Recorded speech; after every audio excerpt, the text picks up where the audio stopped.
your actual production stats. This is the performance of your business. And so here's a couple of tips on performance. And so, for example, when I was in my real estate business, I tracked the number of transactions I was doing, what the average sales price, which is the margin on each transaction, and then what was my hourly worth. And these are powerful production stats. Now, the great way to kind of go through this is in your production stats is, first of all, you track your stats weekly. No matter what, whatever recording mechanism you have, whether it's you track with a CRM, or if your business is big enough to have an accountant or a controller, great. But you want to track your stats at least every week. You're entering it into some mechanism of measurement. You want to track them weekly. You want to review those stats monthly. And then you want to reprioritize quarterly. So your production stats, you want to track them weekly, you want to review them monthly, but you want to reprioritize them quarterly. And we'll talk about this a little bit later on. This is where it gets more into the strategy and how am I doing and is there a shift in the market? What do I need to do? What are the numbers telling me? You know, our feelings can lie to us. Our feelings can make us feel like we're doing better than we are. Our feelings also sometimes make us feel that we're doing worse than we are. The numbers don't lie, right? The numbers just don't lie. You know, the facts tell and stories sell. Well, when it comes to your business, you don't want to sell yourself a story. And so an example for me was, when I was a practicing real estate agent, I'd have the number of transactions I was trying to do, how many transactions, and for me it was 8 a month that was kind of my Mendoza line. I would do 8 deals a month, and I always enjoyed kind of beating that goal.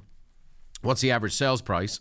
Because in my case in real estate, I could make more money by selling a more expensive home. So I wanted to raise my average sales price, and I intentionally pursued that. And then lastly, I wanted to keep track of my hourly worth, and this is for everybody. So I'll share with you the formula I used then. It's the same formula I use today. It'll be a great formula for all of you. Let's say you work 48 weeks a year, right? You take 4 weeks off a year, and you work 40 hours a week. And I know many of you are working more than 40 hours, but maybe you're not working 48 weeks. 48 weeks at 40 hours is 1,920 work hours in a year. So if you want to make $250,000 a year, you need to make $130 an hour.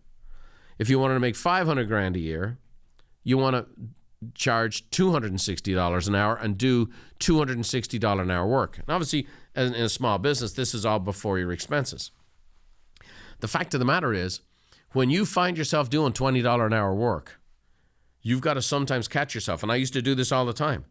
Okay, Brian, you're paying yourself $400 an hour right now to do this admin task, or you're spending $400 an hour. Sometimes you just like the feeling of being busy. You know, I'm a tradesman's son, so I like to work with my hands. I remember sometimes I'd get caught up in my real estate signs fell down, and I'd have real estate signs in the back of my car, and I'm hammering in these signs or doing this stuff, which is fine. And the fact that I'm willing to do it is great. And sometimes I just needed a break in the day.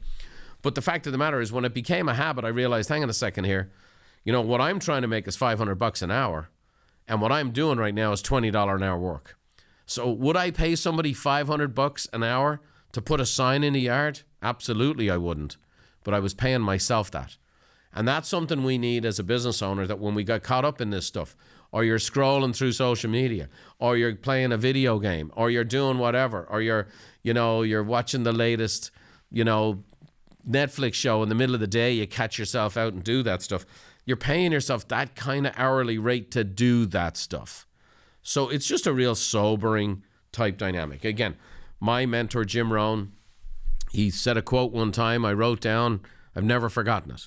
30 years ago, he said, Brian, we don't get paid for the hour. We get paid for the value we bring to the hour.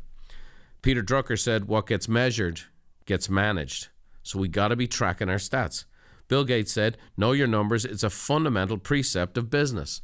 So you got to track your production stats weekly. You got to review them monthly, then you prioritize them quarterly. Thanks for watching. If you want more tips on how to think, feel, and do better, check out these videos too. Oh, by the way, don't forget to subscribe to the channel and leave us a like if you enjoyed the content.